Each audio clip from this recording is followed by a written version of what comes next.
Hey guys, welcome back. Today we are going to talk about some safety restraints. Specifically, we're going to talk about the grooming loop.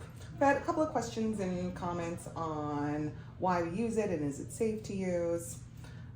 There's a couple of answers to that. So yes, it is safe to use, and the purpose of it is to keep your dog safe and to keep the groomer safe. But it's just like any other tool that's out there. If it's used incorrectly, it can be dangerous, just like anything else.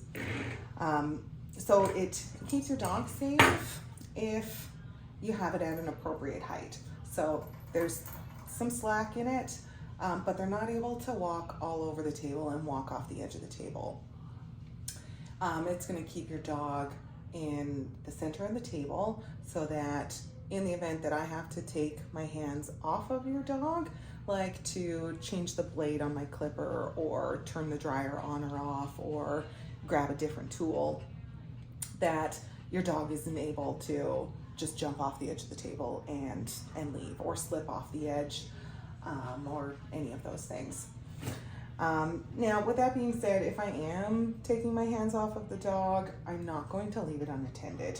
I'm right here at my station. Everything that I need is within arm's reach, and I'm right here with your dog the whole time. I just, for a moment or two, don't have both hands on him. Now, when it's not safe to use it, or not safe to use it around their neck, is in the case of a dog with a collapsed trachea. So with a collapsed trachea or any type of breathing problems, you don't want to have anything putting any type of pressure on their throat. So in that case, you can put it on like I have it on this poodle today. So on this guy, I have it on underneath one leg. Okay? Oh, it's okay. So you can see when she's got her head up here that the loop comes down around her chest, and there's putting no pressure on her throat whatsoever. So she's still safe on the table, and I'm not going to aggravate any medical issues that she has or anything else. For the safety of the groomer, we groom all kinds of dogs. We groom puppies and geriatric dogs, and dogs that have been groomed every couple of weeks for their whole life, and dogs like rescue dogs who've never been done before and are scared or aggressive or anything else. So in the case of a scared dog or an aggressive dog, they could try and bite us. And if there's nothing that's holding them safely on the table, they're able to lunge and jump and make contact with us and bite. And there's no safety measures for us. I don't like to use muzzles if I don't have to, because I find a lot of the time it stresses the dog more, and the whole point is to have the appointment be the least amount of stress on the dog as possible.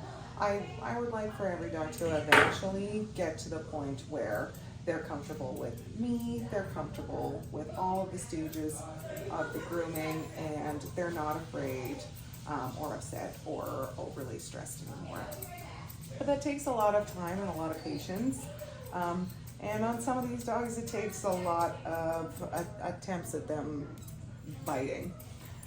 So just having the loop on there keeps me and any of the other groomers that are around a little bit safer. Yeah, there are different shops that don't use them. They have other processes in place in order to keep everything safe. But for me in my shop, I do feel like it is the safest thing for us to do here is to use the grooming loop as a safety restraint, to keep both us and your dog as safe as possible, and we do use them in the way that they're intended to be used. So I hope that clears up any of the questions that you've had about it. But if you have any other questions or anything else that you want to learn about, then let me know in the comments. Thanks.